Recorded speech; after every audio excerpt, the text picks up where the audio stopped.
Jay. So, of course, like the rest of the world, I've been keeping up with this Fani Willis case, the Atlanta district attorney prosecuting, brought charges against President Trump. And so what I'm seeing in the courtroom as it pertains to her relationship with Nathan Wade is kind of throwing me. And then even with the going back and forth with the reading of the text messages. So I just want to ask you, what are we seeing playing out in front of us? And then, what does this mean, like, for black women in high positions? I mean, I'll get to that in a minute, because I really don't know exactly. I can speculate, but what I do know is there's two things that's playing out against right now. Is that you're seeing the American government and the American people, like, this is just bullshit, like 100,000%, because they made this case about her and the other gentleman more so than what's going on. So that's kind of crazy. And, with the fact that Donald Trump has 91 charges, again, I've said this multiple times, he shouldn't even be running for president. He shouldn't be able to run for president underneath those situations. And again, it's not because I can give a damn about Donald Trump one way or the other. I don't care. I don't know him, any of that. That's not the point.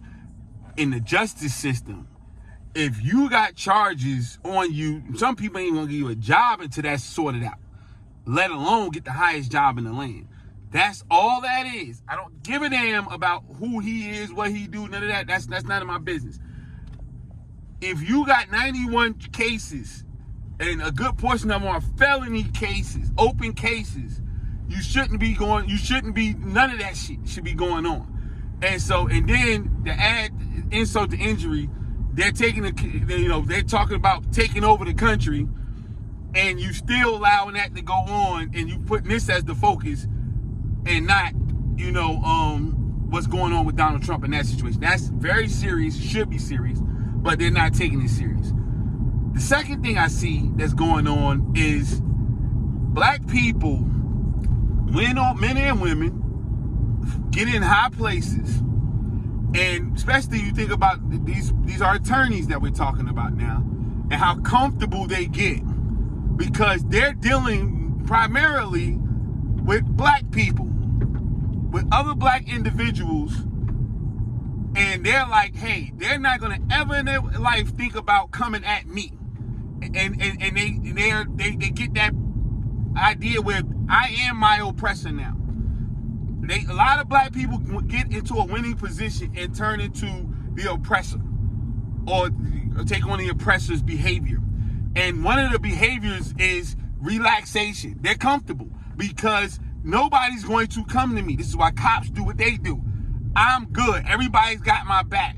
And so I say this because you listen to them text messages. You see when it said that this man got cat name for her, like, yo, that's juvenile. Like, that's how somebody working at Walmart does that type of stuff.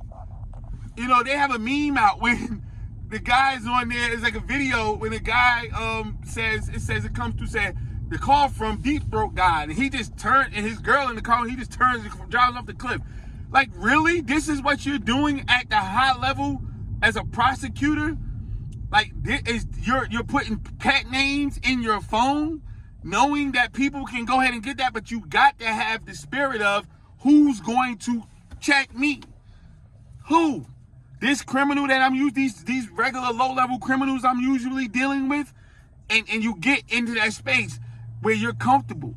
Her, the back and forth with the text message. Where's the burner phones? Where's the burners? Jesus Christ! Like, what are we doing here? You really moving like that so that because you feel like you're untouchable. And we have to stop doing that when we rise to a certain level. We still have to have some, I keep our wits about us and keep our minds straight, because the higher you get, the more of a target you become. You watch the Kanye Wests of the world. You're looking at Diddy right now and what he's going through. What makes y'all think that y'all are immune? R. Kelly got taken out of it, and they railroaded him in the law. And y'all was probably, some of them people was the individual. Again, I'm not saying he's innocent, but a lot of the stuff that's supposed to happen in a court of law was thrown out because it was him. That man was sitting there you were not supposed to sit for months and months and months without seeing a judge. That's illegal. But because it was R. Kelly, they allowed him to do it.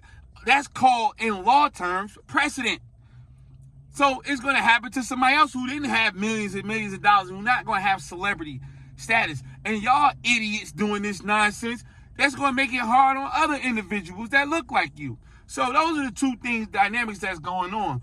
As far as women is concerned, I mean, I don't know what to say about black women. I just think that it's going to be a lot of fight, and they're going to say it's only because she's a black woman and all this other stuff like that.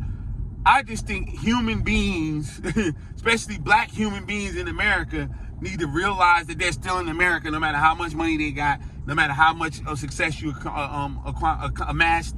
Somebody has more than you, and if you are a threat to somebody who has more than you, especially if they don't look like you, there is a good chance they're going to come for you. I don't believe that they thought in their wildest dreams that they were going to come for them, because they said it, old adage goes, same thing make you laugh, make you cry. And so you've been sitting there for years and leaning on the law and taking advantage and making your money and living good off of probably some white people, but a good portion of poor black people, or drug dealers, whoever. And now you up, and you thought it would never come back to bite you in the ass, and this is what it's doing right now.